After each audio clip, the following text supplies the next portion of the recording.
வாழ்க்கையில் கடைக்கோடியில் இருக்கிறவங்க அடுத்த வேலை சாப்பாட்டுக்கே வழி இல்லாதவங்க, அவர்களுடைய தொழிலே மற்ற எல்லாருடைய தொழிலோட மோசமான தொழில் எதுன்னு பார்த்தீங்கன்னா தூய்மை பணியாளர்களுடைய தொழில். இன்னைக்கு கூட ஒருத்தர் நான் பேசிகிட்டு இருக்கப்போ ஒருத்தர் கழிவறை சுத்தம் பண்ணதில் இறந்து போயிட்டார். இன்னொரு பக்கம் பார்த்தீங்கன்னா கடுமையான உடல் உழைப்பு மற்றும் நீங்கள் பல பிரச்சனை நோய் ஆளாகிறதுக்கான இது உள்ள உயிருக்கே ஆபத்தான பட்டாசு தொழில். அதில் கரணம் தப்புனா மரணம். உண்மை.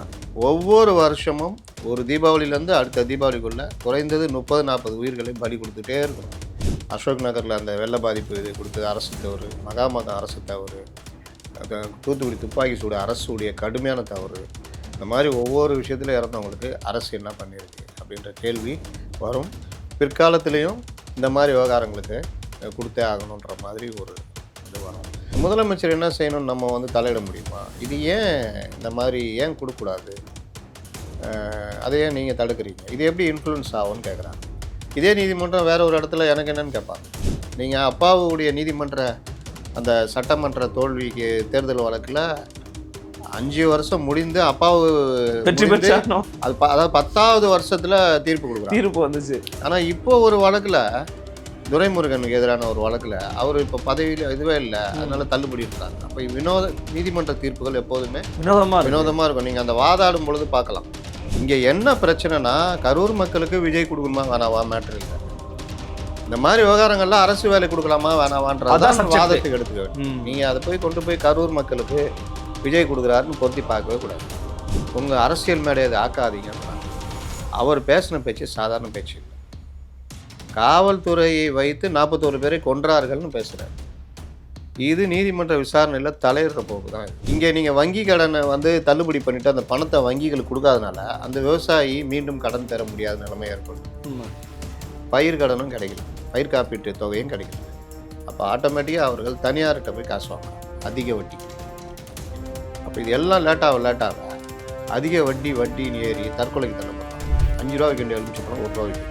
கர்நாடகாவில் தக்காளி விலை வீழ்ச்சினால் கொண்டு போய் கொட்டிட்டு போயிட்டாங்க. அவ்வளோ பல 100 டன்னு வேஸ்ட்டு. இது எல்லாத்தையும் சேமித்து வச்சிங்கன்னா அந்த தக்காளிக்கு உரிய லாபகரமான விலை வரும்போது அன்னைக்கு விற்கிற மாதிரி பண்ணலாம். அப்போ இந்த முறைகளெல்லாம் நடைமுறையில் எழுதாக்கி விட்டிங்கன்னா கொஞ்சம் கொஞ்சமாக அவர்கள் கடன்ன்றது அடைக்கிற மாதிரி அந்த மாதிரிலாம் கொண்டு வந்தால் தான் அந்த பயிர் கடன் தள்ளுபடின்றது பைத்தியகாரத்தனம் நிற்கும்.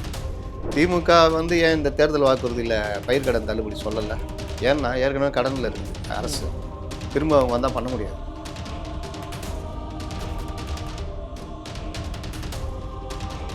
ஃபோர்த் எஸ்டேட் தமிழ் நேயர்களுக்கு அருள்மொழிவர்மனின் அன்பார்ந்த வணக்கங்கள். இது உங்கள் ஃபோர்த் எஸ்டேட் தமிழ் வழங்கும் பெருதனும் பெருதுக நிகழ்ச்சி. இன்றைக்கு நம்மோடு மீண்டும் இணைகிறார் மைக் எம் ஊடகத்தின் ஆசிரியரும் மூத்த பத்திரிகையாளருமான திரு முத்தலீஃப் அவர்கள். வணக்கம்ண்ணா. வணக்கம். எப்படி இருக்கீங்க? நல்லா இருக்கேன். மிக்க மகிழ்ச்சி. இன்னைக்கு முதலமைச்சர் விஜய் அவர்கள் கரூர் பயணம் மேற்கொண்டிருக்கிறாரு. அங்கே போய் மக்களை சந்திக்க போகிறார். ஒரு 1/2 மணி நேரம் கிட்ட அவருடைய உரை இருக்கும்னு சொல்கிறாங்க. நம்ம பேசிட்டு இருக்கிற நேரத்தில் அவர் அந்த நீங்கள் அடிக்கடி சொல்லுவீங்க இந்த சாலை வழியான பயணத்தெல்லாம் பற்றி பல விமர்சனங்கள் பண்ணியிருக்கிறீங்க. ஸோ சாலை வழியான ஒரு ரோட் ஷோ மாதிரி பண்ணிட்டு தான் அவர் போயிட்டுருக்கிறாருங்கிறத நம்ம பார்க்க. ஒரு 10 கிலோமீட்டர் ரோட் ஷோவும் பிளான் பண்ணியிருக்கிறாரு. அட் த சேம் டைம் ஒரு 32 பேருக்கு அதில் பாதிக்கப்பட்டவங்களுக்கு அரசு பணி வழங்குவதற்கும் தாவேகா அரசு முடிவெடுத்திருப்பதாக தகவல்கள் உறுதிப்படுத்துகிறாங்க. ஒரு பத்திரிகையாளர் எப்படி பார்க்குறீங்க? இடதுசாரி இயக்கத்திலேருந்து நீங்கள் இருந்ததுனால கேட்குறேன். இப்போ சிபிஎம் தோழர்கள் அதை கடுமையாக எதிர்க்கிறாங்க, வேண்டாம் அப்படின்னு சொல்கிறாங்க. அரசு நெறிமுறையில் அப்படி ஒன்று இல்லவே இல்லை, இது ரொம்ப தப்பாயிடும் அப்படின்னு சொல்கிறாங்க. நாம் தமிழர் கட்சி எதிர்க்கிறாங்க, அம்மா மக்கள் முன்னேற்ற எதிர்க்கிறாங்க, நிறைய பேர் எதிர்க்கிறாங்க. நீங்கள் எப்படி பார்க்குறீங்க? இடதுசாரிகள்னு சமீப காலமாக இடதுசாரிகளுடைய சிந்தனையெல்லாம் திராவிட இயக்க சிந்தனைகளுக்கு உள்ளே போனதை நம்ம பார்க்குறோம். மொழி பிரச்சனையிலேருந்து பல பிரச்சனைகள். அதனால் அவர்களுக்கு தேசிய பார்வைன்றது குறுகிக்கிட்டு வருது. வர்க்க பார்வைன்றது பல இடங்களில் இந்த தாக்கத்தினால் குறைஞ்சிட்டு இருந்ததை தான் நம்ம விமர்சனமாக வச்சுக்கிட்டு இருக்கிறோம். இப்போ அந்த பாதிக்கப்பட்டவர்களுக்கு உதவி செய்யணுமானா செய்யணும். ஆனால் ஏற்கனவே 10 லட்ச ரூபா கொடுத்துருக்காங்க அரசு, இவர் 20 லட்ச ரூபா கொடுத்துருக்காரு. இப்போ அரசு வேலை அப்படின்றத நீதிமன்றம் இன்றைக்கி கேள்வியாக வைக்கிறது. அப்போ நீதிமன்றம் கேள்வியாக வைக்கும் பொழுது ஏன் கொடுக்கக்கூடாதா? குடும்பத்தில் வருமானம் தர்றவங்க இறந்துட்டாங்கன்னா அந்த குடும்பம் நிர்கதியாக நிற்கணுமா? அவர்களுக்கு பொருளாதார உதவி தேவைப்படாதா? ஏன் அவர்களுக்கு அரசு வேலை வழங்கக்கூடாதா? இப்படி தான் நீதிபதிகள் ஆரம்பிக்கிறாங்க. அதற்கு எதிர்த்தரப்பு அவர்களுக்கு பொருளாதார உதவின்றது 2 தரப்புமே கொடுத்துருக்காங்க. ஸ்டாலின் தலைமையிலான அரசும் கொடுத்தாங்க, இப்போ ஐயா விஜய் அவர்களும் கொடுத்திருக்காங்க. 7 லட்சம் கொடுத்துருக்காரு. அதை தாண்டி அரசு வேலைன்றதுக்கான ஒரு பொதுவான ஒரு தன்மைகள் இருக்குது. இதே போன்று கடுமையான உயிரிழப்புல இழந்தது மகாமகம், கும்பகோணம், அதே மாதிரி தூத்துக்குடி துப்பாக்கி சூடு, அதே மாதிரி இது தருமபுரி பஸ் எரிப்பு. பேருந்து எரிப்பு, இந்த இதிலெல்லாம் வந்து யாருக்கும் கொடுக்கல. இப்போ போன ஆட்சியில் கூட நம்ம அந்த மெரினால வந்து இந்த விமான சாகசம் பண்ண 5 பேர் ஸ்டாம்பீட் நடந்துச்சு. ஏன் இங்கே சென்னையில் இந்த வெள்ள நிவாரணம் கொடுக்குற இதில் 11 பேர்கிட்ட இறந்து போனாங்க. அப்போ அந்த மாதிரி இதிலலாம் அரசு வேலையை கொடுக்குறன்றது இல்லை. அதனால் இது வந்து சரியான ஒரு நடைமுறை இல்லை அப்படின்னு. அப்போ இவர்களுக்கு கொடுக்குறாங்கன்னா அவர்கள் நீதிமன்றம் நாடலாம். அப்போ அரசு வேலைக்குன்னு சிபிஎம் சொல்கிறது இது போன்ற விஷயங்களில் பார்த்து ஒரு நடைமுறையை வழிகாட்டு நெறிமுறையை உருவாக்கிட்டு நீங்கள் பண்ணுங்க. அதை விட்டுட்டு எடுத்தங்கவல்தான் பண்ணக்கூடாதுங்க. இறுதியாக நீதிமன்றம் சொன்னது நீங்கள் கொடுங்க, தற்காலிகமான வேலையாக தான் அது இருக்கணும், நிரந்தர அரசு பணியாக இருக்கக்கூடாது, தள்ளி வச்சுருக்காங்க. ஏன்னா நீங்கள் பாருங்கள், வாழ்க்கையில் கடைகோடியில் இருக்கிறவங்க, அடுத்த வேலை சாப்பாட்டுக்கே வழி இல்லாதவங்க, அவர்களுடைய தொழிலே மற்ற எல்லாருடைய தொழிலோட மோசமான தொழில் எதுன்னு பார்த்தீங்கன்னா தூய்மை பணியாளர்களுடைய தொழில். இன்னைக்கு கூட ஒருத்தர் நான் பேசிகிட்டு இருக்கப்போ ஒருத்தர் கழிவறை சுத்தம் பண்ணதில் இறந்து போயிட்டார். இந்த மாதிரி விவகாரங்கள்லாம் மனிதர்களை பயன்படுத்தக்கூடாதுன்னு சட்டமே தேசிய துப்புரவாளர் ஆணையம் அது ஒன்று இருக்குது. ஆமாம், கடுமையான ஒரு சட்டத்தை போட்டிருக்காங்க. மத்திய உயர்நீதிமன்றத்துலேருந்து உச்சநீதிமன்றம் வரைக்கும் இதில் இது பண்ணுறாங்க. இது மாதிரி இறந்து போனால் உடனடியாக அந்த குடும்பத்துக்கு 20 லட்ச ரூபா நம்ம கொடுக்கணும். அந்த குடும்பத்தில் ஒருத்தருக்கு அரசு வேலை பண்ணணும், கொடுக்கணும். இந்த மாதிரிலாம் சட்டம் இருக்குது. ஆனால் அது எவ்வளோ தூரம் பின்பற்றப்படுது, இம்ப்ளிமெண்ட் ஆகுதுன்னு தெரியல. இன்னைக்கு கூட ஒருத்தர் இறந்து போயிருக்காரு, மனிதர்களே இதுக்கு பயன்படுத்துறதுனால விஷவாயு தாக்கி. இன்னொரு பக்கம் பார்த்தீங்கன்னா கடுமையான உடல் உழைப்பு மற்றும் நீங்கள் பல பிரச்சனை நோய் ஆளாகிறதுக்கான இது உள்ள உயிருக்கே ஆபத்தான பட்டாசு தொழில், அதில் கரணம் தப்புனா மரணம். உண்மை. ஒவ்வொரு வருஷமும் ஒரு தீபாவளியிலேருந்து அடுத்த தீபாவளிக்குள்ளே குறைந்தது 30-40 உயிர்களை பலி கொடுத்துட்டே இருக்கிறோம். அவர்கள் எல்லோரும் யாருன்னு பார்த்தா கடைகோடியில் இருக்கிற அந்த விவசாயத்தை சார்ந்த மக்கள். அதெல்லாம் முடியாதனால வேலைக்கு வர்ற, கூலி வேலைக்கு வர்ற பெண்கள், அதிகமாக பெண்கள். உண்மைதான். அப்போ அவர்கள் உயிரிழக்கும் பொழுது அந்த தொழிலில் வந்து நீங்கள் உடம்பு முழுவதுமே அந்த இது பரவிடும். சுவாச பிரச்சனைலேருந்து பல இதுக்கு நடுவில் தான் வேலை செய்கிறாங்க. தோல் பிரச்சனை எல்லாமே இருக்குது. நிரந்தர வேலையோ இஎஸ்ஐயோ பனிப்பாதுகை எதுவுமே கிடையாது. அதுக்கு அடுத்தது என்னென்னா அந்த இது லைட்டாக உரசினா கூட வெடிக்கிற கண்டிஷனில் தான் வேலை செஞ்சுட்டு இருப்பாங்க. அப்படி வெடிச்சு தான் பில்டிங் இடிஞ்சு வந்து உருக்குலைஞ்சி தான் ஒவ்வொரு தடவையும் இறந்து போகிறதெல்லாம் பார்க்கலாம். இல்லாட்டி பெரிய அளவில் தீப்பற்றி அவங்களுக்கு கூட இந்த அரசு கொடுக்குறது 4 லட்ச ரூபா, கள்ளச்சாராயம் குடிச்சவனுக்கு கொடுத்தது 10 லட்ச ரூபா. இப்போ என்ன நார்மலைஸ் பண்ணுறாங்கன்னா, கள்ளச்சாராயம் குடிச்சிருந்தவங்களுக்கு 10 லட்ச ரூபா கொடுக்கும்போது என்ன பண்ணிட்டு இருந்தீங்க, அரசு வேலை கொடுத்தா என்ன தப்புன்னு கேட்குறாங்க. என்ன ஸ்டாண்ட் எடுத்தால் சரி நீங்கள் நினைக்கிறீங்க? அதை தான் நான் இவ்வளோ நேரம் சொன்னேன். இவ்வளோ பேர் இறந்துருக்காங்க, அரசினுடைய தவறுகளால் இறந்தவர்கள். அசோக் நகரில் அந்த வெள்ள பாதிப்பு இது கொடுத்தது அரசு தவறு, மகாமகம் அரசு தவறு, தூத்துக்குடி துப்பாக்கி சூடு அரசுடைய கடுமையான தவறு. இந்த மாதிரி ஒவ்வொரு விஷயத்தில் இறந்தவங்களுக்கு அரசு என்ன பண்ணியிருக்கு அப்படின்ற கேள்வி வரும். பிற்காலத்திலையும் இந்த மாதிரி விவகாரங்களுக்கு கொடுத்தே ஆகணுன்ற மாதிரி ஒரு இது வரும். இப்போலாம் அரசு வேலை கேட்பதுன்றது ரொம்ப சாதாரணமாகிடுச்சு. ஒரு குழந்தை பாதிக்கப்பட்டு உயிரிழந்த ஒரு விவகாரத்தில் அந்த குடும்பத்துக்கு இழப்பு யாரையும் மறுக்க முடியாது, இழப்பீடு கொடுக்கணும். அதெல்லாம் ஆனால் அந்த அம்மா வைக்கிற கோரிக்கை அவ்வளோ தூக்கத்துலேயும் எங்களுக்கு ஒரு அரசு வேலை வேணும் கோரிக்கை வைக்கிறாங்க. இப்போ அது ஒரு மேண்டேட்டரி மாதிரி போய்கிட்டு இருக்கு. அப்போ டிஎன்பிசி வேலையில் வெளியில் லட்சக்கணக்கான பேர் காத்துக்கிட்டு இருக்கிறது, இது எல்லாத்தையுமே வந்து கேள்வி பொருளாகிற மாதிரி. அரசு வேலைன்றதை விட தனியார் நிறுவனங்களில் நல்ல ஒரு இதில் அரசே வந்து அவர்களை வேலை போட்டு கொடுக்கலாம், கரெக்டாக இருக்கும். இல்லாட்டி குடும்பத்துடைய தேவைக்கு ஏற்றாற் போல் அவர்களுடைய வாழ்க்கையை மேம்படுத்துறதுக்கு ஏதாவது உதவி, நிரந்தர வருமானம் வர மாதிரி கூட பண்ணி கொடுக்கலாம். ஃபிக்ஸட் டெபாசிட்ல ஏதாவது. அரசு வேலைன்றது ஒரு கான்செப்ட் வேறு மாதிரி கான்செப்டாக போகும். அதனால தான் வழிகாட்டி நெறிமுறையை வகுக்கணும்னு சிபிஎம் இடதுசாரிகள் சொல்லுகிறார்கள். நீங்கள் அந்த கள்ளச்சாராயம் 10 லட்சம் எல்லாருமே எதிர்த்தாங்க. ஆமாம், இந்த சிபிஎம்லாம் தவிர. அதனால் இது வந்து என்னென்னா, நான் அதுக்கு இதை தான் ஒப்பிடுறேன். பட்டாசு தொழிற்சாலையில் இறந்தவங்களுக்கு, விபத்தில் உயிரிழப்பவர்களுக்கெல்லாம் 10 லட்சம், 4 லட்சம், 2 லட்சம் தான். ஆனால் கள்ளச்சாராயம் குடித்தவனுக்கு 10 லட்சம். அதனால் ராணுவ வீரர்களுக்கு கூட 10 லட்ச ரூபா கொடுத்த மாதிரி எனக்கு செய்தி இல்லை. அதே காலகட்டத்தில் ஒரு ராணுவ வீரர் அடித்து கொல்லப்பட்டார் திமுக கவுன்சிலர் குடும்பத்தால். அவர்களை போய் பார்த்து மரியாதை கூட செலுத்தலை அந்த குடும்பம். தான் நம்முடைய பெரிய பிரச்சனை. இல்லை, இது தொடர்பாக மதுரையில் வந்து ஒருத்தர் நாம் தமிழர் சார்பாக ஒருத்தர் வழக்கு போட்டிருந்தார். அவர் தான் அந்த வழக்கு தான் இன்றைக்கி விசாரித்து எடுத்தாங்க. அவர் என்ன சொல்கிறாருன்னா, வெளியில் வந்து ஏங்க இந்த மாதிரி நீங்கள் வந்து ஒரு விஷயத்த நீங்கள் முன்னேறமாக மாற்றிட்டீங்க அப்படின்னா இதை வருங்காலங்களில் வந்து இதை அப்படியே ஃபாலோ பண்ணுற மாதிரி. அதை விட இன்னொரு விஷயம் என்னென்னா, கரூரில் இந்த சம்பவம் வந்து இப்போ சிபிஐ வழக்கில் இருக்குது. அது தொடர்பாக ஒரு இது வந்து இன்ஃப்ளூயன்ஸ் பண்ணப்படலாம், ஏன் அவங்களுக்கு வந்து அரசு வேலை தான் வழங்கணுமா அப்படிங்கிற ஒரு கண்ணோட்டமும் இதை உள்ளே வைக்கிறாங்க. விஜய் அவர்கள், முதலமைச்சர் விஜய் அவர்களுக்கு அந்த கண்ணோட்டம் இருக்கிறதா? இந்த விவகாரத்தில் நீதிமன்றங்கள் எடுக்கிற நிலைப்பாடு தான் ரொம்ப ஆச்சரியகரமாக இருக்குது. முதலமைச்சர் என்ன செய்யணும்னு நம்ம வந்து தலையிட முடியுமா? இது ஏன் இந்த மாதிரி ஏன் கொடுக்கக்கூடாது, அதை ஏன் நீங்கள் தடுக்கிறீங்க, இது எப்படி இன்ஃப்ளூயன்ஸ் ஆகும்னு கேட்குறாங்க. இதே நீதிமன்றம் வேற ஒரு இடத்துல எனக்கு என்னன்னு கேட்பாங்க. நீங்கள் அப்பாவுடைய நீதிமன்ற அந்த சட்டமன்ற தோல்விக்கு தேர்தல் வழக்கில் 5 வருஷம் முடிந்து அப்பாவு வெற்றி பெற்றானோ அது அதாவது 10வது வருஷத்தில் தீர்ப்பு கொடுக்குறாங்க. தீர்ப்பு வந்துச்சு. ஆனால் இப்போ ஒரு வழக்கில், துரைமுருகனுக்கு எதிரான ஒரு வழக்கில் அவர் இப்போ பதவியில் இதுவே இல்லை, அதனால தள்ளுபடின்றாங்க. அப்போ நீதிமன்ற தீர்ப்புகள் எப்போதுமே வினோதமாக இருக்கும். நீங்கள் அந்த வாதாடும் பொழுது பார்க்கலாம், இவர்கள் இது வெர்சஸ் இது, இந்த தீர்ப்பில் இப்படி சொல்லியிருக்கான்னு இந்த தரப்பு வக்கீல் வாதாடுவார். இது வெர்சஸ் இது, இதில் இது இப்படி சொல்லியிருக்காங்க அப்படின்னு. அந்த இடத்துல ஜட்ஜி தான் இதெல்லாம் தீர்மானிப்பார். ரொம்ப நுணுக்கமாக தீர்மானிக்கிறவங்க இருக்கிறாங்க, இல்லாதவங்களும் இருக்கிறாங்க. அப்போ இங்கே என்ன பிரச்சனை வருதுன்னா, நீங்கள் ஏன் கொடுக்கக்கூடாதா, கொடுத்தா என்ன தப்புன்னா, 2 சம்பவம் நடந்திருக்கு. ஒன்று, முதல்வர் இந்த மாதிரி கொடுக்க போகிறாரு, வழக்கு விசாரணையில் இருக்குன்னா ஏற்கனவே 20 லட்ச ரூபா கொடுத்துட்டாரு, அதனால் இப்போ வேலை கொடுக்குறது வந்து ஒரு இது கிடையாதுன்ற மாதிரி பார்க்கலாம். இன்னொன்று, அந்த மக்கள் எல்லா காலத்துலேயுமே விஜய் மேலே தப்பு இல்லைன்னு தான் பேட்டியை கொடுத்துருக்காங்க. இன்றைக்கும் அப்படி தான் சொல்கிறாங்க. அவங்க வீட்டுடைய சாமி ரூமில் வந்து விஜய் ஃபோட்டோ வச்சு கும்புறாங்கன்றாங்க. அன்னைக்கும் அப்படி தான் சொன்னாங்க. அவர் 20 லட்ச ரூபா அறிவிக்கிறதுக்கு முன்னாடி கூட அப்படி தான் சொன்னாங்க. அதனால் அவர்கள் விஜயை குற்றவாளியாக பார்க்கல, குற்றவாளியாக ஆக்கிறதுக்கு ட்ரை பண்ணாங்க, அந்த பிரச்சாரமும் எடுபடலை. இங்கே என்ன பிரச்சனைனா, கரூர் மக்களுக்கு விஜய் கொடுக்கணுமா வேணாவா மேட்ரு இல்லை. இந்த மாதிரி விவகாரங்கள்லாம் அரசு வேலை கொடுக்கலாமா வேணாவான்றதான் வாதத்துக்கு எடுத்துக்க வேண்டும். நீங்கள் அதை கொண்டு போய் கரூர் மக்களுக்கு விஜய் கொடுக்குறாருன்னு பொருத்தி பார்க்கவே கூடாது.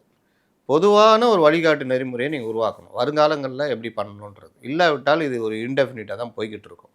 அது ஒன்று.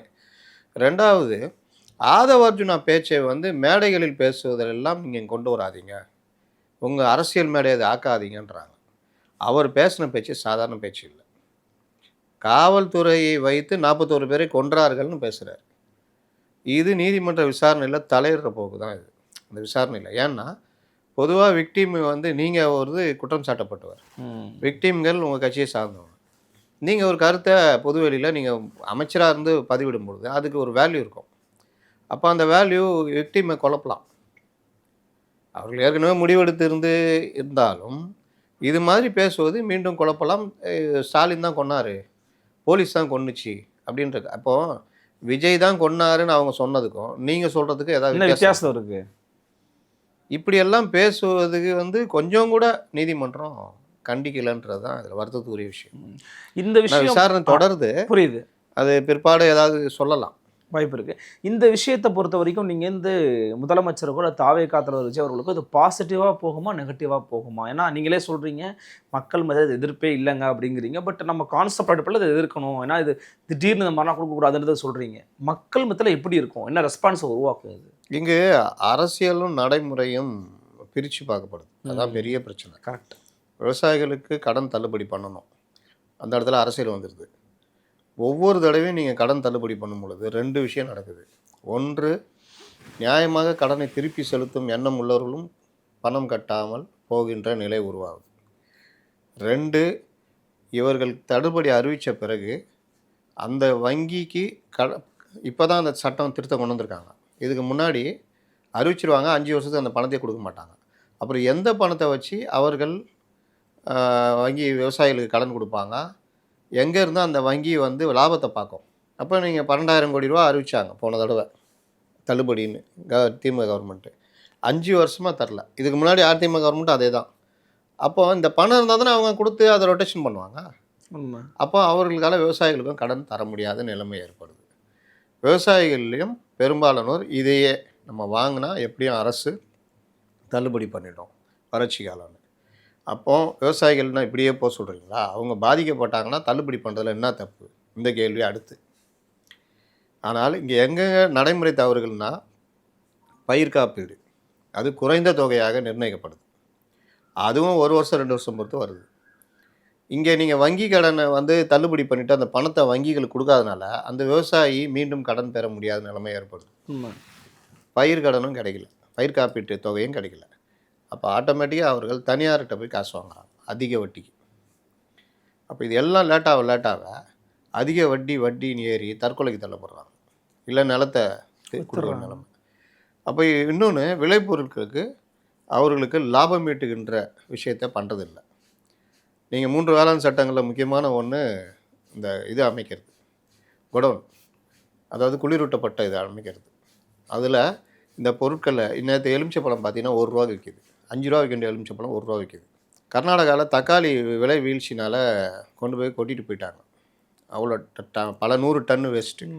இது எல்லாத்தையும் சேமித்து வச்சிங்கன்னா அந்த தக்காளிக்கு உரிய லாபகரமான விலை வரும்போது அன்னைக்கு விற்கிற மாதிரி பண்ணலாம்.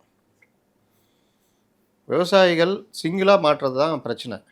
ஒரு கூட்டு விவசாயம் மாதிரி 5-6 பேர் சேர்ந்து ஒரு இதை கொடுத்து அதுக்கு வங்கி கடன் கொடுத்து பண்ணால் அது நல்ல ஒரு நிலைமை போகும். பயிர்களில் நல்ல விதைகள், இப்போ அரிசி பார்த்திங்கன்னா ரேஷன் அரிசியை தான் நம்ம தயாரிக்கிறோம், விளைச்சல் பண்ணுறோம். அதுலேயே நல்ல விலை போகக்கூடிய அரிசி ரகங்கள் இருக்குது, அதை நம்ம இவர்களுக்கு எதுவும் பண்ணலை. அப்புறம் சிறு பயிர்கள், மற்ற இது சிறுதானியங்கள், அந்த உற்பத்தியை மத்திய அரசு ஊக்குவிக்குது. அதுக்கு பெரிய அளவில் விவசாயம் இது தேவையில்லை, சொட்டு நீர் பாசனம் இந்த மாதிரி இருந்தால் போதும். அது வந்து வெளிநாடுகளில் அவ்வளோ தேவை இருக்குது. ஒரே நிலத்தில் 4-5 வகையான பயிர்களை அதில் பண்ண முடியும், தோப்புகள்லேயும் பண்ண முடியும். அப்போ இந்த மாதிரி விஷயம் நவீன முறைக்கு மாறுறதெல்லாம் விவசாயிகள்கிட்ட எதுவுமே சென்று சேரலை, மத்திய அரசுடைய திட்டங்கள் எதுவுமே. அப்போ இந்த முறைகளெல்லாம் நடைமுறையில் எளிதாக்கி விட்டிங்கன்னா கொஞ்சம் கொஞ்சமாக அவர்கள் கடன்ன்றது அடைக்கிற மாதிரி அந்த மாதிரிலாம் கொண்டு வந்தால் தான் அந்த பயிர்கடன் தள்ளுபடின்றது பைத்தியகாரத்தனம் நிற்கும். பயிர்கடன் தள்ளுபடியை ஏன் பைத்தியகாரத்தனம் தான் சொல்கிறேன்னா இதெல்லாம் காரணம். புரியுது. மேலோட்டமாக பார்த்தா நீ அவங்க வந்து எதிராக பேசுகிற மாதிரி ஒரு டோன் இருக்கும். இன்னொன்று, இன்றைக்கி பாருங்கள், ஏன் இந்த அரசால் ஒரு பத்திரிகையாளர் அவர் ஆரம்பத்துலேருந்தே தாவேக்காக எதிர்த்து வந்தவர் இன்றைக்கும் திமுகவும் அதிமுகவும் இருந்திருந்தால் பயிர்கடன் நேரத்துக்கு தள்ளுபடி பண்ணிகிட்டு இருப்பாங்க, இவரால் பண்ண முடியல அப்படின்னு பொதுவாக பேசுகிறார். திமுக வந்து ஏன் இந்த தேர்தல் வாக்குறுதியில் பயிர்கடன் தள்ளுபடி சொல்லலை? ஏன்னா ஏற்கனவே கடனில் இருக்குது அரசு, திரும்ப அவங்க வந்தால் பண்ண முடியாது. இந்த அரசுக்கு என்ன பிரச்சனைனா, நீங்கள் புதிய விதி பிரகாரம் 45லேருந்து 60 நாளுக்குள்ளே பணத்தை கொடுத்துடணும். இப்போ 4500 சில்லற கோடி தள்ளுபடி பண்ணுறாங்க. இந்த 4500 சில்லற கோடியை இன்னையிலேருந்து 60 நாளுக்குள்ளே 2 மாதத்துக்குள்ளே கொடுத்துடணும். முன்ன அப்படி கிடையாது, 5 வருஷம் பொறுத்து கூட கொடுக்கலாம். அப்போ அறிவிச்சிட்டு போயிடலாம், அவங்களும் ஜாலியாக போயிடுவாங்க. நடுவில் மாட்டிக்கிறது வங்கி, கூட்டுறவு வங்கிகள். தெரிஞ்ச வித்தியாசம். இது கூட இந்த பத்திரிகையாளர்களுக்கு இந்த ஏன் பொறுப்பு இல்லாமல் பேசுகிறாங்க? ஒரே காரணம் அரசியல் ரீதியான வெறுப்பு. இன்றைக்கி நான் பார்க்குற பல விஷயங்களில் சப்ஜெக்ட் வைஸாக இந்த விஷயத்துக்கு சரி, இந்த விஷயம் தப்புன்னு பிரித்து பேசுறதுக்கு ஆள் கிடையாது. வெறுப்பு அடிப்படையிலே ஒவ்வொரு விஷயத்தையும் அணுகிறாங்க. நீங்கள் வந்து இப்போ ஏவா வேலுக்கு எதிராக நடவடிக்கை எடுத்தால் பழிவாங்கல் நடவடிக்கையா அப்படின்னு போகிறாங்க. அப்போ 5 வருஷம் அவர்கள் என்ன வேணால் பண்ணுவாங்க, சட்ட ரீதியாக நடவடிக்கை எடுத்தால் பழிவாங்களா? என்ன கதை இது? சில இடங்களில் இவர்கள் வழக்கறிஞர்கள், நல்ல வழக்கறிஞரை வச்சு ஜெயிக்கிற விஷயங்களை ஒரு ரசிக மனப்பான்மையோட அந்த விஷயத்தை ப்ரெசன்ட் பண்ணுறாங்க. நீங்கள் அப்போ சொல்கிற மாதிரி பார்த்தா இது மக்கள் மத்தியில் இந்த விவகாரம் வந்து இது மாதிரி தான் இந்த விஷயமும். நான் பயிர்கடன் ஏன் சொன்னேன்னா அரசியல் கம்பேரிசனுக்காக சொல்கிறேன். சேம் அதே தான் இந்த நிவாரணங்கள் கொடுக்குறதுலையும். நிவாரணம் வேணும், இழப்பீடு கொடுக்கணும். அது எப்படி கொடுக்கணுன்றத ஒரு வழிகாட்டு நெறிமுறை வச்சுக்கிட்டு நீங்கள் பண்ணுங்கள். குறிப்பாக அவர் இன்றைக்கும் வந்து பார்த்தீங்கன்னா அந்த நிகழ்வு நடக்கிற இடத்துல பத்திரிகையாளர்களுக்கான அனுமதி வந்து பாஸ் வாங்கிட்டு போயிருந்தாலுமே கூட அவங்க அங்கேருந்து கரூர் மாவட்ட எஸ்பியே வந்து வெளியேற சொல்லியிருக்கிறாருங்கிற செய்தியை நம்ம பார்க்குறோம். மீண்டும் ஊடகங்களோடு அவருக்கு இருக்கிற அந்த இடைவெளி அப்படிங்கிறது ரொம்ப அதிகமாகிட்டே போதா? எப்படி பார்க்குறீங்க? என்ன பிரச்சனை நடந்துக்கிட்டு இருக்கு? இப்போ நீங்கள் கடைசியாக ஒரு வார்த்தை போட்டிங்க பார்த்தீங்களா, மீண்டும் ஊடகத்திற்கு இடையே அவருக்கு இருக்கிற இடைவெளி அதிகமாகிட்டே போதா? இதுதான் பிரச்சனை. என்ன நடந்தாலும் சிஸ்டம்ன்றது அப்படி தான் இருக்குது. இவரும் 5000 பேர் தானே உள்ள அழகு. இல்லை அதுதான் சொல்ல வரேன். இவர் என்ன நடந்தாலும் சிஸ்டம்ன்றது அப்படி இருக்குது. நாங்கள் ஊழலை ஒழிப்போன்னு பேசுகிறாங்க, பாட்டில் 10 ரூபா வாங்கக்கூடாதுன்றாங்க, கீழே வாங்கி தருகிறான் 20 ரூபா வாங்குறான், கேட்டால் எனக்கிட்ட சொல்லன்றான். நீங்கள் கார்பரேஷனில் நேற்று ஒரு டன் முந்தான ஒரு டன் எவ்வளோ இடத்துல லஞ்சம் கம்மியாக இருக்குது, ஊழல் கம்மியாக இருக்குது. நீங்கள் போய் அமைச்சர் லோகேஷருடைய துறையெல்லாம் அவ்வளோ சிறப்பாக என்ன பிரச்சனை சொல்கிறேன்.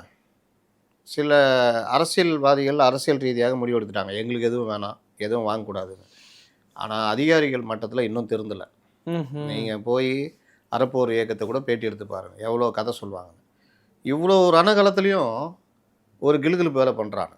கார்பரேஷனில் இப்போ ஒரு டெண்டர் போடுறாங்க. பொதுவாக டெண்டர் 15 நாள். ½ அன் ஹவரில் ஒரு டெண்டர் இப்போ ரீசெண்டாக போட்டேன். செட்டப் டெண்டர் தானே அது. இவ்வளோ பிரச்சனை நடக்கும்போது நம்ம இதை பண்ணலான்ற தைரியம் இப்போ இருக்குதுன்னா, இவர்கள் போன ஆட்சியில் அதுக்கு முந்தின ஆட்சியில் எப்படி இருந்திருப்பாங்க இந்த அதிகாரி? விசாரிச்சா நான் கம்மி காசுங்கிறாங்க. 1 லட்சம் 2 லட்சம் டெண்டருங்க, அதனால அப்படி போட்டாங்க. சிறு டெண்டர்கள் கூட 15 நாள் மினிமம் இருக்கணும். உண்மைதான். நீங்கள் என்னங்க முடிவு பண்ணுறது? நீ யார்? 2Gக்கு தான் பண்ணுவியா? இதுக்கு பண்ண மாட்டோமியான்னு கேட்குற கதையாக இருக்குது. இது தவறுன்னு உடனடியாக அறப்போர் இயக்கம் வலியுறுத்தணும்னா, நேற்று அந்த 2 பேரை சஸ்பெண்ட் பண்ணியிருக்காங்க. நான் இங்கே சொல்ல வர்றது, இவ்வளோ ரணகாலத்துலேயும் தைரியம் வருது இல்லை. புளியறையில் பிடிக்கிறாங்க, பிடிச்ச 2வது நாள் மறுபடியும் ஆரம்பிச்சிட்டாங்க. இப்போ இது என்ன தான் பண்ணுறதுன்னு சொல்லிட்டு இப்போ மெர்ஜ் பண்ணுறாங்க. அந்த செக் போஸ்ட்டையும் ஆர்டிஓவையும் மெர்ஜ் பண்ணுறாங்க. நீங்கள் இன்றைக்கும் ஆர்டிஓ ஆஃபீஸ் போங்க, இன்றைக்கும் காவல் நிலையங்கள் போங்க, இன்றைக்கும் பல இது. நீங்கள் நான் வந்து போதை மருந்தை ஒழிப்பேன்னு சொன்னால் அது நடக்காது. நீங்கள் காவல்துறை அதிகாரிகளும் முடுக்கி விடணும். நீங்கள் சொன்னால் போகாது, செயல்கள் பண்ணுறதுக்கான வேலையை பண்ணணும். குறைந்தபட்சம் ஜெயலலிதா மாதிரி இருக்கணும். தொலைச்சி கட்டிடுவோன்னு சொல்லணும். செந்தில் பாலாஜிக்கு முன்ஜாமீன் கிடைக்குது, அசோக்குமாருக்கு எப்படி கிடைச்சிது? செந்தில் பாலாஜி எஃப்ஐஆரில் பேர் இல்லை, அது எதாவது சொல்லலாம். அசோக்குமார் பேர் எஃப்ஐஆர்லேயே இருக்குது. அசோக்குமார் ஏற்கனவே ஈடியால் இதே மாதிரி தேடப்பட்டவர், தலைமறைவான். அவர் சட்டத்தில் ஒத்துழைக்காதவர். ஏன் இந்த வாதங்கள்லாம் வைக்கப்படலை? ஏன் பண்ணல? போலீஸ் என்ன பண்ணுது? நீங்கள் சாதாரண விஷயம் இல்லை, ஒவ்வொருத்தருக்கு பின்னாடியும் ஒரு பெரிய செட்டப் இருக்குது. அந்த செட்டப்பை நுணுக்கமாக ஆராய்ஞ்சு நீங்கள் காலி பண்ணாத வரைக்கும் லஞ்சம் ஊழல் இருக்க தான் செய்யும். விஜய்க்கு இதுக்கு முன்னாடி இந்த மாதிரி பண்ணது, கூட்டங்களில் பண்ணதெல்லாம் போலீஸ். ஏன்னா அவர்கள் அரசியலுக்கு புதுசு. அவர்களுக்கு தெரிஞ்ச ஒன்றே ரோட் ஷோ. ஜனங்களை கூட்டிகிட்டு அப்படியே கூட்டிகிட்டு வரணும், கூட்டத்துக்கு லேட்டாக வரணும், இதுதான். ஆனால் காவல்துறை, நீங்கள் அந்த கரூர் சம்பவத்தில் நீங்கள் பார்த்தீங்கன்னா, ஏன் வெறும் 500 பேர் அவ்வளோ பெரிய இடத்துக்கு போட்டிங்கன்ற கேள்வி அண்ணாமலையிலேருந்து பலரும் வச்சாங்க. க்ரௌட் மேனேஜ்மெண்ட் எங்கே போச்சுன்னு கேட்டாங்க. நியாயமான கேள்வி தானே, ஏன் பண்ணலை? சரி, ஒரு 41 பேர் இறந்ததில் ஒரு 2 எஸ்ஐ, ஒரு இன்ஸ்பெக்டர், ஒரு 4 கான்ஸ்டபிளை கூட சஸ்பெண்ட் பண்ண மாட்டீங்க? அது உடனடி நடவடிக்கை இல்லை. ஒரு பில்டிங் இடிஞ்சு விழுந்து ஒரு 10 பேர் செத்து போகிறாங்க கட்டிக்கிட்டு இருக்கிறப்போ, உடனடியாக என்ன பண்ணும் போலீஸு? உடனடியாக ஆக்சிடென்ட் பிரிவு, அந்த நெக்லிஜென்ஸ் சரி பண்ணணும். கான்ட்ராக்டே முதலாளியும் பிடிச்சி கைது பண்ணுவான். இந்த அமோனியா கேஸுக்கு பண்ண மாதிரி பண்ணிடுவாங்க. எல்லாத்துக்குமே பண்ணுவாங்க. முதலாளி யாரோ தூக்கிடுவாங்க. நீங்கள் ஒரு பில்டிங் கட்டிகிட்டு இருக்கிறான், மேலேருந்து ஒருத்தன் தற்கொலை பண்ணிட்டான், விழுந்து செத்தானா உடனே கான்ட்ராக்டரு, இன்ஜினியர் எல்லாத்தையும் அரெஸ்ட் பண்ணுவாங்க. 304A போடுவாங்க. இந்த ஆக்சிடெண்ட்டு இது போட்டு, அதாவது உயிரிழப்பு ஏற்படும் என்று தெரிந்தும் அஜாக்கிரதையாக இருந்து மரணம் விளைவிக்க காரணமாக இருத்தல் அப்படின்னு போடுவாங்க. அதே மாதிரி செக்ஷன் தான் இப்போ கரூர்லேயும் போட்டிருக்காங்க. விஜய் இது அந்த மாவட்ட செயலாளர் புஷி யாதவ் மேலே தான் ஒரு ஆக்சிடென்ட் கேஸ் பிரிவில் தான் போட்டிருக்காங்க. அப்போ இந்த மாதிரி விவகாரங்களில் காவல்துறை என்னென்ன பண்ணிச்சுன்னு இப்போ கடந்த காலங்களில் பார்த்தோம். விஜயால் கரூரே போக முடியாத நிலைமை, யார் போகணும் போக முடியல. இங்கே சென்னையிலேயே பெரிய ஸ்டாம்பேட் நடந்திருக்கும். எனக்கு நேரடியாக பார்த்தவர்கள் சொன்னது கொஞ்சம் மிஸ் ஆகிருந்தால் சார் பெரிய பிரச்சனையாக இருக்கும், டக்குன்னு அவங்க ரிவர்ஸ் அடித்து அந்த கூட்டத்தை கேன்சல் பண்ணிட்டாங்க, இல்லாட்டி பெரிய இது இங்கேயே நடந்திருக்கும். தேர்தல் நேரத்தில் விஜய் வந்தார்ல, குளத்தூர், அப்போ அந்த குளத்தூர் இவரெல்லாம் கூட கடுமையாக குற்றம் சாட்டியிருந்தார், ஆதவ அர்ஜுனாலாம். இது அப்போது இது எல்லாம் முடிஞ்சிச்சிங்க. இப்போ இவர் முதலமைச்சர் ஆகிட்டாருங்க, இவர் வர்றாருங்க. நீங்கள் பிரதமரே கலந்துக்கிற கூட்டம் இருக்கிறதுலே பெரிய பாதுகாப்பு பிரதமருக்கு தான். ஆமாம், அந்த பிரதமரே கலந்துக்கிற கூட்டத்தில் உங்களுக்கு மெயின் ஸ்ட்ரீம் மீடியாக்கள் முறையாக அந்த இதில் அனுமதி வாங்கி அவர்களுக்கு தனி கார்டு கொடுத்துருவாங்க. இப்போ ராகுல் காந்திக்கும் சரி, பிரதமருக்கும் சரி, அவங்களுக்கு தனி கார்டு நீங்கள் போய் முறைப்படி நீங்கள் எடுக்கலாம். அப்படி இருக்கும் பொழுது இவர் முதல்வர் வராரு, இதே புரோட்டோக்கால முதல்வருக்கும் இருக்குது, Z+ல இருக்கார், அவருக்கும் வந்து இந்த இது எல்லாமே கொடுத்துருக்காங்க. இந்த மெயின் ஸ்ட்ரீம் மீடியாக்கள் போய் எல்லோரும் முறைப்படி அப்ளை பண்ணி 2 நாளைக்கு முன்னாடி இருந்தால் எல்லாம் செக் பண்ணி தான் கொடுக்குறாங்க. அப்புறம் என்ன திடீர்னு ஒரு எஸ்பி உள்ள பூந்து எல்லாரும் வெளியேற்றுறாரு? அது யார் எடுக்கிற முடிவுன்னு கேட்குறேன். எஸ்பி. இதை தான் சொல்கிறேன். கட்சி தலைமையோ நிர்வாகிகள் அறிவுறுத்திருக்க மாட்டாங்க, நம்புறீங்க? ஏங்க இது புரோட்டோக்காலுங்க. சிஎம் வராரு, மெயின் ஸ்ட்ரீம் மீடியாக்கள், நீங்கள் சும்மா யூடியூபர்ஸ் இந்த சாவுலெல்லாம் பிரச்சனை ஆகுதுல்ல பெரிய அளவுக்கு. அவன் செல்லு வச்சுக்கிறவனா யூடியூபர்ஸ் போய் எடுத்துக்கிட்டு தொல்லை கொடுக்குறான். அங்கே அவங்க அழுதுகிட்டு இருப்பாங்க, இவன் போய் இப்படி வச்சுக்கிட்டு எடுத்துக்கிட்டு இருப்பான். ஒரு இயக்குனர் கூட ஒரு தடவை வேணா போங்கய்யா வேறு வேலையில உங்களுக்கு திட்டிவிட்டாரு. இல்லை, அது ஒரு படி மேலே போச்சு. இந்த அம்மா ராதிகாவும் சுகாசினி அவங்க ஒரு படி மேலே போய் உங்களுக்கு வேணால் 2 படம் இந்த மாதிரி இவங்க நடித்த படத்தை எல்லாம் அப்படியே லைனில் நின்று பார்க்குற மாதிரி அந்த மாதிரி இது டிஆர்பிக்காக பண்ணாங்க. இந்த கூத்து நடந்தது, இந்த கூத்து நடக்குது. சரி, நம்ம சொல்ல வருது மெயின் ஸ்ட்ரீம் மீடியாக்கள் ஒரு 6 லைசன்ஸ்டு மீடியாஸ் இருக்காங்க. ஆமாம், அவங்களுக்கு கவர்மெண்ட் கொடுத்த அக்ரெடிஷன் கார்டு ஹோல்டர் தான் அங்கே ரிப்போர்ட்டராக அனுப்புவாங்க. கேமராமேனுங்க அக்ரெடிஷனுக்கு இருக்கும். இது இவர்களுடைய ப்ரோட்டோக்காலே அதுதான். அக்ரெடிஷன் கார்டு ஹோல்டர் வரணும், ஒரு 2 நாளைக்கு முன்னாடி உங்களுடைய டீட்டெயில்ஸ்லாம் கொடுத்துடணும், அதெல்லாம் செக் பண்ணிட்டு உங்களுக்கு கொடுத்துருவோம், 2 ஹவர் முன்னாடி வந்துடணும், எல்லாம் செட் பண்ணிடணும். அப்புறம் என்ன எஸ்பிக்கு பிரச்சனை? அப்புறமா இந்த பைத்தியக்காரத்தனம் இருக்குல்ல, இதுதான் அரசுக்கு எதிரான கோபத்தை உருவாக்குவது. ஏதாவது அதிகாரிங்க வந்து இந்த மாதிரி அவர் திடீர்னு சிங்கம் படம் சூர்யாவை ஆடுவாங்க. அப்போ வலுக்கட்டாயமாக அதனால எப்படிங்க வெளியேற்றுறது? அங்கே உட்காரணுங்க, உட்காந்து மறியல் பண்ணணும்.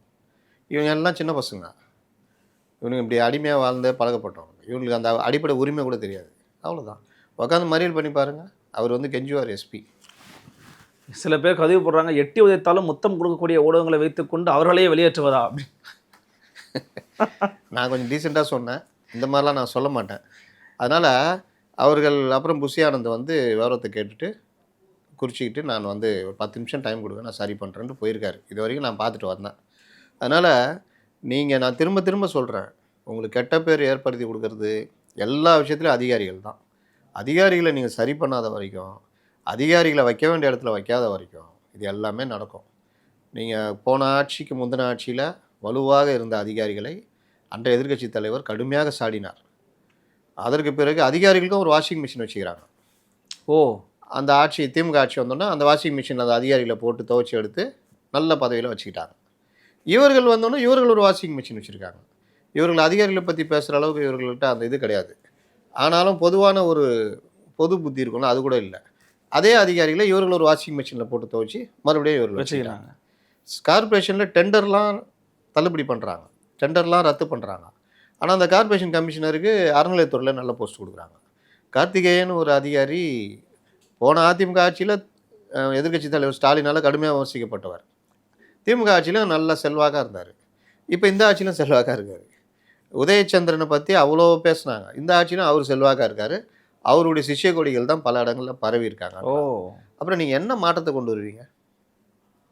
ஹோட்டலு மாறுது, நான் வந்து சரி பண்ணுறேன். அதே மாஸ்டரு, அதே திமுறா பேசுகிற சப்ளையரு, மூஞ்சியில் தண்ணி தெளிக்கிற கிளீனரு, பேரை மட்டும் மாற்றிட்டேன், பேரை மாற்றிட்டு கல்லால் வேற ஆள் உக்காந்துட்டா ஹோட்டலுக்கு ஆள் வருவானா? மற்ற சிஸ்டத்தையும் மாற்றணும். நல்ல சப்ளையரு, நல்ல கிளீனரு, நல்ல மாஸ்டரு, இதெல்லாம் வச்சு நல்ல அட்மாஸ்பியரை உருவாக்கணும். அப்போ தான் அந்த ஹோட்டலுக்கு மாறிச்சின்னு அர்த்தம். நீங்கள் மட்டும் மாறிட்டா போதுமா? ஆனால் இன்றைக்கி கடுமையாக வந்து திமுக விமர்சிப்பாருன்னு சொல்கிறாங்க, திமுகவை திட்டி பேசுவாங்க. ஏங்க, நான் அதை தானேங்க சொல்கிறேன். மேடையில் நீங்கள் கடுமையாக விமர்சிக்கிறது, ஊழல் செய்ய மாட்டேன், செய்ய மாட்டோம், செய்ய விட மாட்டேன், இல்லை குறிப்பாக இன்னைக்கு கரூரில் நிற்கிறாருல்ல, செய்தவர்களையும் விட மாட்டேன்னு சொல்கிறதோ, இந்த மாதிரி பேசுகிறதெல்லாம் மாற்றம் இல்லைன்றேன். ஒரு கணக்கு தீர்க்கப்பட வேண்டியிருக்கு, அதெல்லாம் மாற்றம் இல்லை, அதெல்லாம் மேடை வசனங்கள். நீங்கள் திமுக தலைவர் போன அதிமுக ஆட்சி எதிர்த்து பேசாத பேச்சா? கொடநாட்டு விடமாட்டேன் 5 வருஷம் என்ன பண்ணார்? ஊழல் செய்த அமைச்சர்களை விடமாட்டேன் 5 வருஷம் என்ன பண்ணார்? செந்தில் பாலாஜியும் ஒரு தம்பியை பற்றி பேசினார், அடுத்து என்ன பண்ணார்? தியாகினார்.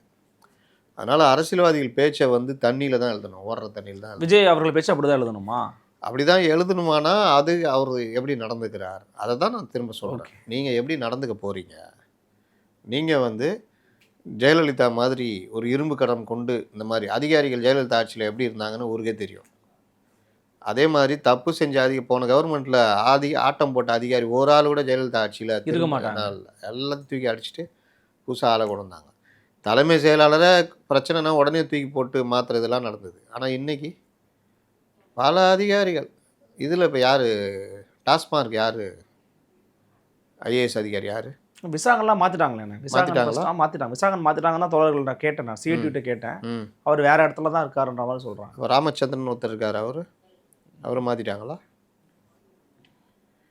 நீங்கள் எல்லா இடத்துலையுமே இப்போ பார் மேட்ரு அவராக தோண்டி துருவி பண்ணுறாரு. அவர் அதிகாரிகள் பேச்சை கேட்டார்னா முடிச்சு விட்ருவாங்க. பாரை மூடுறது எதுக்கு?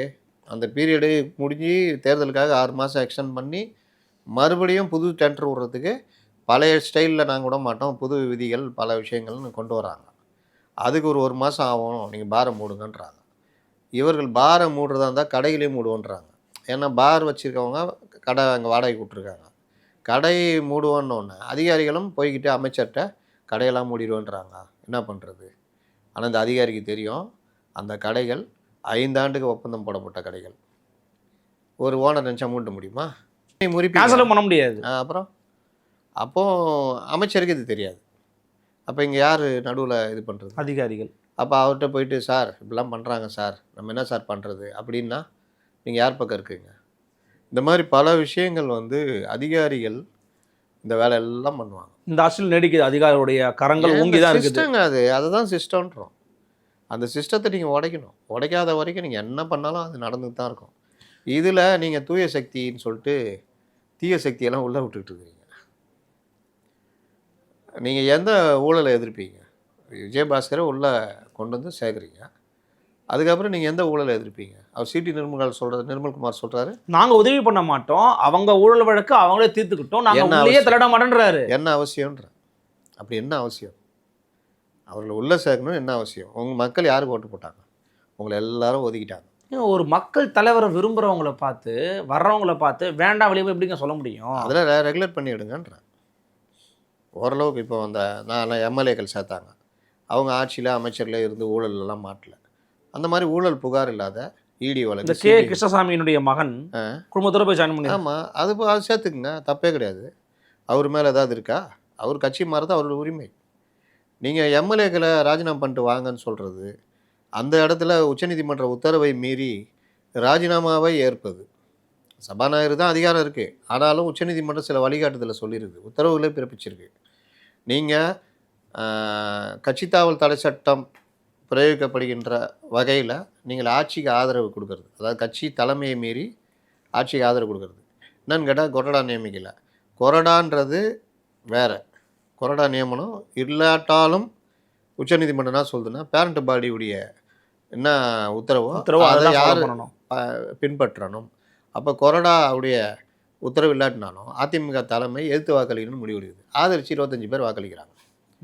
அதில் தடுமாற்றங்கள் பல பிரச்சனைகளுக்கு பிறகு ஒரு 4 பேர் ராஜினாமா பண்ணிட்டு சேர்றாங்க.